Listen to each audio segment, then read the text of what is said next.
معزز سامعین کرام، آپ سن رہے ہیں دیار اردو چینل پر احمد ریاض الہدیٰ کی کتاب سلاطین دہلی، باب نمبر 2، عرب حملے کے وقت ہندوستان کے حالات اور فتح سندھ۔ سب ہیڈنگ: مرکز کی کمزوری اور عرب ریاستوں کی آزادی۔ ان ریاستوں کے آزاد ہو جانے کا سبب مرکز کی کمزوری تھا، لیکن سیاسی روابط کے ساتھ نسلی روابط میں بھی ضرور فرق آیا۔ عربی اور عراقی خاندان سندھ میں رہتے رہتے سندھی بننے لگے۔ عربی مرکزوں سے تعلق کم ہو جانے کا ایک سبب یہ ہوا ہوگا کہ جس طرح مغرب کے بعض بعید صوبوں میں فرقہ باطنیہ کی تبلیغ کامیاب ہوئی، اسی طرح ولایت سندھ کے عرب خاندانوں میں اس کا اثر پھیل گیا۔ 4 صدی ہجری کے اواخر میں جب مقدسی نے مشرقی ممالک کا سفر کیا تو دیکھا کہ ملتان میں اسماعیلی خلفائے مصر کے نام کا خطبہ پڑھا جا رہا ہے۔ بنی فاطمہ یا فاطمین کے نام سے یہ نئی خلافت انہی دنوں افریقہ میں قائم ہوئی تھی۔ 5ویں صدی ہجری کے آغاز میں ملتان اور عج کے اسماعیلی امیروں کی سلطان محمود غزنوی نے بیخ کنی کی، لیکن محمود کے بعد سندھ پر غزنوی اقتدار کارگر طریق پر قائم نہیں رہا۔ کم سے کم منصورہ یا جنوب مغربی سندھ میں سومرا یا سامرا خاندان حاکم ہو گیا تھا۔ ان کے قریشی عرب ہونے کی شہادت ملتی ہے۔ افریقی سیاح ابن بطوطہ نے شیخ رکن الدین ملتانی سے یہی روایت کی ہے کہ ان کا مورث اعلیٰ ابتدائی فتوحات کے زمانے ہی میں سندھ آ گیا تھا۔ مولانا شرر لکھنوی کا قیاس ہے کہ یہ لوگ یہودی نو مسلم تھے جو عراق سے آ کر سندھ میں آباد ہوئے اور اسماعیلی مذاہب اختیار کر لیے۔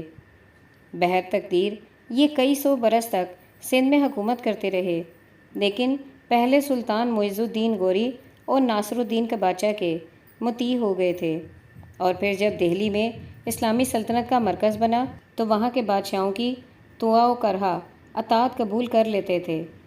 ان کے زمانہ حکومت کا تعین کرنا دشوار ہے، لیکن غالباً 8ویں صدی ہجری کے وسط میں سما خاندان کے رئیسوں نے سومروں کی جگہ لے لی اور جام کے لقب سے مشہور ہوئے۔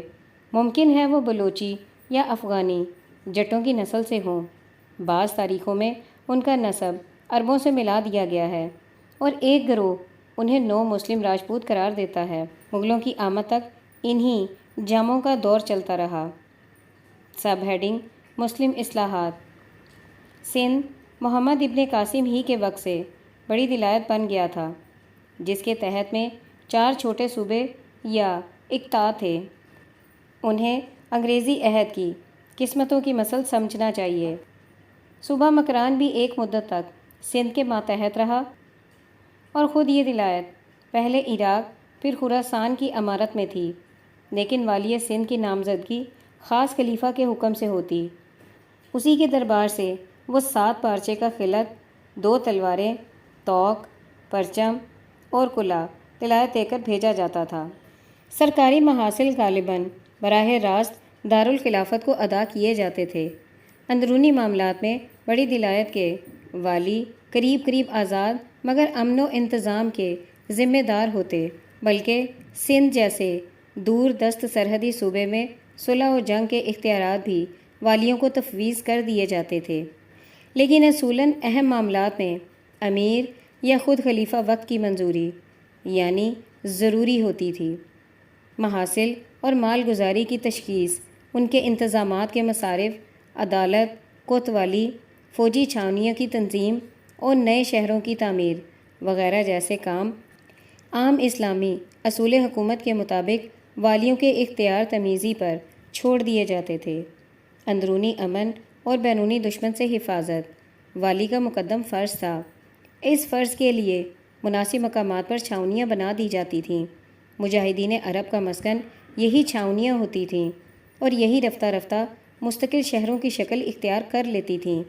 منصورہ، قزدار، بیضہ، محفوظہ اور ملتان کے قریب ہند اور اسی قسم کے لشکری پڑاؤ تھے، جہاں عربوں کے عہد حکومت میں نئے شہر آباد ہو گئے۔ چھاونیوں میں حکومت سپاہیوں کے مکانات کے ساتھ سرکاری دفاتر، مساجد، شفا خانہ، عدالت، رصد خانہ، استبل اور اسلحہ خانہ وغیرہ کی عمارتیں بنوا دیتی تھی۔ چھاؤنیاں جنگی مواقع دیکھ کر عموماً خوش منظر اچھی آب و ہوا کے مقامات پر بنائی جاتی تھیں اور قریب ہی چراگاہوں اور گھوڑوں کی افزائش پرورش کا خاص انتظام کیا جاتا تھا، کیونکہ گھوڑا عرب سپاہی کی محبوب ترین سواری اور بعض فرنگی اہل الرائے کے نزدیک جنگی برتری کا اصلی سبب تھا۔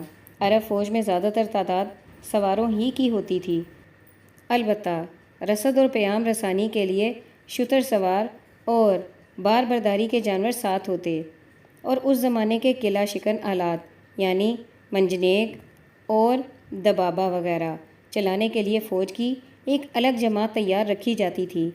جنگ کے لباس اور اسلحہ میں عربوں میں مفید ایجادیں کی اور طریق جنگ کو بہت کچھ ترقی دی، لیکن لڑائی کا فیصلہ ابھی تک نیزہ و شمشیر ہی کرتے تھے، اور ان سے کام لینے کی مہارت سپاہی کا بڑا کمال سمجھی جاتی تھی۔ زمانہ حال کی مصنوعی یا مشقی جنگوں کا رواج نہ تھا، اور جس قوم کو آئے دن اصلی لڑائیاں لڑنی پڑتی ہوں اسے ان کی ضرورت بھی کیا تھی۔ تاہم عرب سپاہی چھاؤنیوں میں بیکار نہ رہتے تھے، بلکہ شمشیر زنی، نیزہ بازی، تیر اندازی، کشتی، گھڑ دوڑ اور فوجی کرتب ان کی زندگی کے لازمی مشاغل تھے۔ سپاہیوں کو تنخواہوں کے علاوہ مال غنیمت سے حصہ ملتا تھا اور وہ عام محاصل سے مستثنیٰ ہوتے تھے، البتہ وہ سپاہی یا سردار جنہیں زمینیں جاگیریں دے دی جاتی تھیں صدقہ و زکوٰۃ کی مقررہ رقم ادا کرتے تھے۔ ان تمام سرکاری محاصل کی نوعیت مذہبی تھی اور خوشحال مسلمانوں کو ذمیوں سے زیادہ محصول دینا پڑتا تھا۔ جزیہ ادا کرنے والے غیر مسلموں کی جان و مال کی حفاظت مسلمانوں کے ذمے ہوتی تھی، اسی لیے یہ جزیہ گزار ذمی کہلاتے تھے۔ جو غیر مسلم اسلامی فوجوں میں بھرتی ہو جاتے انہیں جزیہ ادا کرنا نہیں پڑتا تھا۔ مزارعین سے زمین کی حیثیت کے مطابق مال گزاری لی جاتی تھی۔ موری کیون کے الفاظ میں تشخیص مالیہ کے لیے اراضی کی پیمائش اور مردم و مویشی شماری کے جو قاعدے عربوں نے بنائے وہ ہر زمانے کے اہل حکومت کے واسطے سبق آموز ہیں۔ مالیہ عموماً جنس کی صورت میں وصول کیا جاتا تھا، جس میں کسان کو زیادہ ستانے کی شکایت نہیں رہتی اور پیداوار کا ٹھیک ٹھیک اندازہ ہو جاتا ہے۔ سندھ میں بظاہر عربوں کے وقت کا یہ طریقہ انگریزوں کے زمانے تک جاری رہا۔ کہیں 1863 میں جا کر سرکار نے مال گزاری میں روپیہ لینے کا قانون نافذ کیا۔ عربی ماخذوں میں ولایت سندھ کی کل مال گزاری 1 کروڑ سے 1.25 کروڑ درہم تک بتائی گئی ہے۔ یہ آج کل کے 50-60 لاکھ روپے کے برابر ہوئی۔ اس میں مکران کا علاقہ شامل نہیں، مگر ولایت سندھ کا رقبہ موجودہ صوبے سے تقریباً دگنا تھا۔ علاوہ ازیں بہت سی اراضی مذہبی اوقاف یا مافیات میں شمار ہوتی تھیں، ان سے کوئی مالیہ نہیں لیا جاتا تھا۔ سب ہیڈنگ حکومت خود اختیاری۔ زمین کی مال گزاری وصول کرنے کا کام بیشتر انہی سندھی عمال کے ہاتھ میں چھوڑ دیا گیا تھا جو پہلے سے یہ خدمت انجام دیتے تھے۔ باشندوں کے اندرونی معاملات میں بھی حکومت دخل نہ دیتی تھی۔ مسلمانوں کے باہمی تنازع اور قانونی مسائل قاضی کی عدالت میں پیش ہوتے تھے، اور ہر بڑی بستی یا چھاؤنی میں اس قسم کی عدالتیں حکومت کی طرف سے قائم تھیں۔ قاضی شرع اسلامی کے مطابق خود احکام کا استخراج کرتے اور اپنی رائے سے فیصلہ سناتے تھے، لیکن آگے چل کر خلافت عباسیہ میں اکثر مقامات پر فقہ حنفی پر عمل درآمد ہونے لگا تھا۔ یہ اسلامی قوانین صرف مسلمانوں پر نافذ کیے جاتے تھے، غیر مسلم رعایا ان کی پابند نہ تھی، بلکہ ہر جگہ مقامی پنچایتیں اپنی اپنی قوم یا بستی کے مقدمے اپنے رواج اور قانون کے مطابق طے کرتی تھیں۔ گویا اپنے لیے قانون وضع کرنا بھی انہی کے ہاتھ میں تھا۔ مذہبی معاملات میں وہ بالکل آزاد تھے۔ ہر شخص کو اپنے عقائد اور دینی رسوم ادا کرنے کا اختیار حاصل تھا، اور محمد ابن قاسم نے شروع ہی میں علماء دمشق سے فتویٰ مانگ لیا تھا کہ ان کے مندروں کے ساتھ وہی مراعات کی جائیں گی جو اسلام نے یہودی اور مسیحی معابد کو عطا کی ہیں۔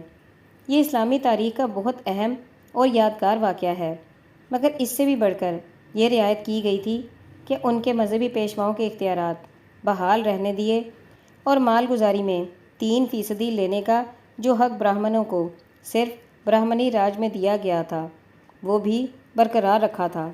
چچ نامہ میں محمد ابن قاسم کی مذہبی رواداری اور حسن سلوک کی کثرت سے مثالیں ملتی ہیں۔ طرفہ تر یہ کہ محاصل کی تشخیص اور وصولی کا کام اہل سندھ کے مذہبی پیشواؤں یعنی برہمنوں ہی کے تفویض کر دیا تھا۔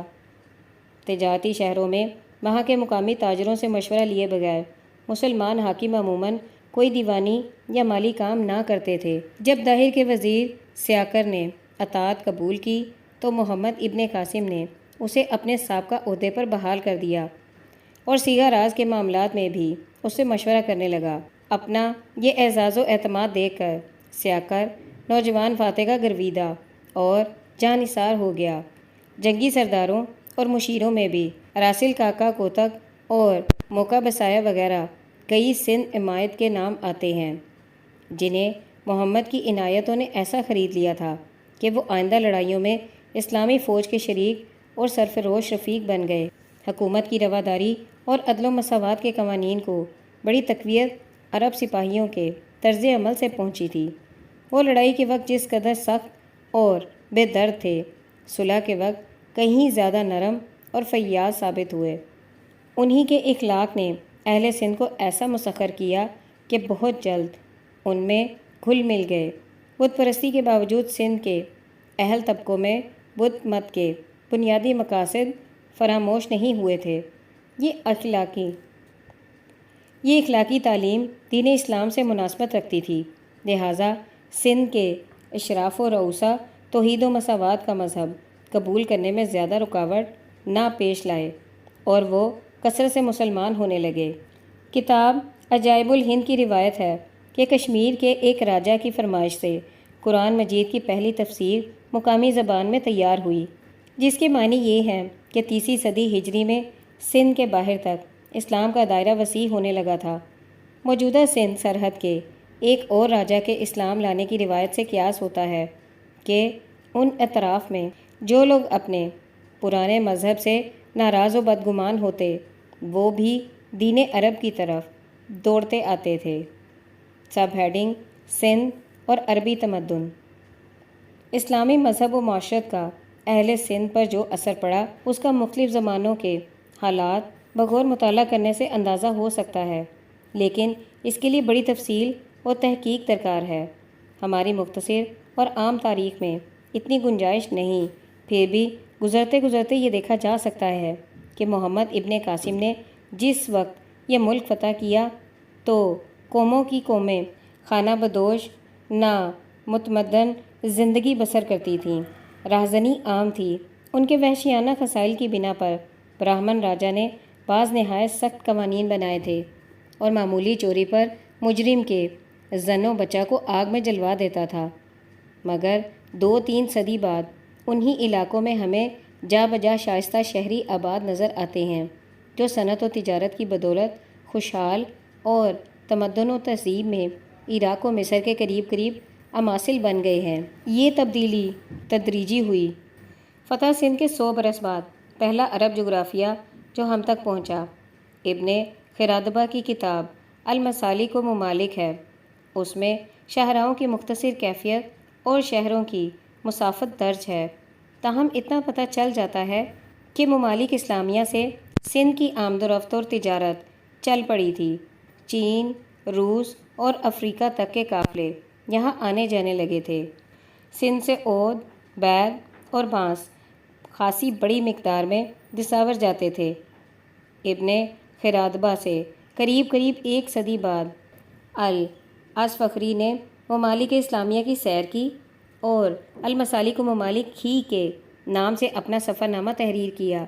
بلاد سندھ کے ذکر میں لکھتا ہے کہ منصورہ جسے سندھی میں برہمن آباد کہتے ہیں 1 میل کے قریب لمبا اور اسی قدر چوڑا شہر ہے۔ مہران کی ایک گھاٹی میں ٹاپو پر آباد ہے۔ یہاں کے رہنے والے سب مسلمان اور اہل عراق کا سا لباس پہنتے ہیں۔ ان کی اور مضافات کے باشندوں کی زبان عربی اور سندھی ہے۔ اسی طرح ملتان میں لوگ عراق عرب کی وضع کی شلواریں وغیرہ پہنتے ہیں، مگر یہ بستی منصورہ سے عادی اور الردر کے برابر ہے۔ سندھ کا تجارتی مرکز دیبل مہران کے مغرب میں ساحل بحر پر واقع ہے۔ قریب قریب یہی کیفیت اسی زمانے کے دوسرے جغرافیہ نویس ابن ہوکل نے تحریر کی ہے۔ اس نے سندھ کے عربی مدارس کا زیادہ توجہ سے معائنہ کیا اور بتایا ہے کہ ان میں عراق و شام کے سند یافتہ علماء تہذیب و فقہ کے ساتھ ساتھ منطق و فلسفے کی اعلیٰ تعلیم دیتے تھے۔ اسی چوتھی صدی ہجری کے اواخر میں مقدسی سندھ آیا اور اپنے جغرافیے میں یہاں کے چند مشہور محدثین اور مصنفین کا تذکرہ کرتا ہے۔ ان فاضل سیاحوں کی کتابیں پڑھنے سے صاف معلوم ہوتا ہے کہ وہ صدی کی عربی حکومت نے ملک سندھ کی حالت بدل دی تھی۔ ان فاضل سیاحوں کی کتابیں پڑھنے سے صاف معلوم ہوتا ہے کہ 2 صدی کی عربی حکومت نے ملک سندھ کی حالت بدل دی تھی۔ اسلامی تمدن کا رنگ چڑھ رہا تھا۔ بہت سے بارونق شہر و قصبات تھے جہاں دولت مند تاجر، خوشحال زمیندار اور ہنرمند افراد عرفہ آباد تھے۔ سیاسی طور پر دیکھیے تو یہی چوتھی صدی وہ زمانہ ہے جس میں خلافت بغداد کو زوال آیا۔ بمبئی اور نظاری قبائل کی خون ریزانہ خانہ جنگی اور فرقہ باطنیہ کی شورشوں نے عربی حکومت کی وحدت و قوت کو پارا پارا کر دیا۔ خود ملک سندھ 2 جداگانہ ریاستوں میں بٹ گیا۔ بائی ہمہ مدنیت کا قدم پیچھے نہیں ہٹا اور تجارت و صنعت کے ساتھ علم و فن کی سرگرمیاں جاری رہیں۔ اس موضوع پر آخری ماخذ ادریسی کا جغرافیہ ہے، جس نے 6 صدی ہجری میں اسلامی دنیا کے حالات بڑی محنت اور تحقیق سے جمع کیے تھے۔ بلاد سندھ میں وہ سب سے پہلے دیبل کا ذکر کرتا ہے کہ گو اس کی زمین قابل زراعت نہیں، لیکن یہ شہر خوب آباد اور سندھ کی بحری تجارت کا مرکز ہے۔ ایک طرف چین اور ممالک ہند سے، دوسری طرف عمان و عراق سے اجناس کے جہاز یہاں پہنچتے ہیں اور مقامی تاجر انہیں خرید کر اندرون ملک بھیجتے ہیں اور بہت نفع کماتے ہیں۔ دیبل سے 3 دن کے راستے پر نیرون کا قلعہ بند شہر واقع ہے۔ باشندے آسودہ حال ہیں۔ 3 دن کی مزید مسافت پر منصورہ ان 4 شہروں میں سب سے بارونق و فائق ہے جو خلیفہ منصور عباسی کے نام پر بسائے گئے تھے۔ اس کے بازار شہریوں سے اور گودام مال تجارت سے بھرے رہتے تھے۔ یہاں کے عوام ایرانی لباس اور عمرہ ململ کے کرتے پہنتے اور بڑے بڑے بال رکھتے تھے۔ چاندی اور تانبے کے سکے رائج تھے۔ مچھلی بافراد اور گوشت ارزاں ملتا تھا۔ ملکی اور بیرونی پھلوں کی کچھ کمی نہیں۔ منصورہ سے 2 دن میں کالری پہنچ جاتے ہیں۔ یہ مہران کے کنارے بہت خوبصورت قلعہ بند شہر ہے۔ تجارت کی ترقی نے شارع عام سے دور ہونے کے باوجود اسے مرجع خاص و عام بنا دیا ہے۔ اہل ردر کا دلکش شہر مہران کے دونوں طرف آباد اور ملتان کے برابر ہے۔ شروسان اپنی وسعت کے علاوہ یہ امتیاز بھی رکھتا ہے کہ بہت سی نہریں اور فوارے بنے ہوئے ہیں۔ پیداوار نہایت عمدہ اور تجارت پر نفع ہوتی ہے۔ اسی طرح منجابری کے خوش سواد شہر میں ہر طرف نہریں بنائی ہیں۔ ارد گرد بہت سے باغ ہیں۔ ملتان وسیع شہر ہے جہاں ہر قسم کی اجناس بکثرت ملتی ہیں۔ سرکاری محاصل کم ہیں۔ لوگ عموماً خوشحال ہیں۔ مضافات شہر میں ایک ندی سے آب پاشی کی جاتی ہے جو مہران سے جا ملی ہے۔ شہر میں قلعہ موجود ہے مگر اس سے 1 میل کے فاصلے پر جندوڑ میں مضبوط قلعوں کا سلسلہ بنایا گیا ہے اور سب میں نہر کا پانی پہنچایا گیا ہے۔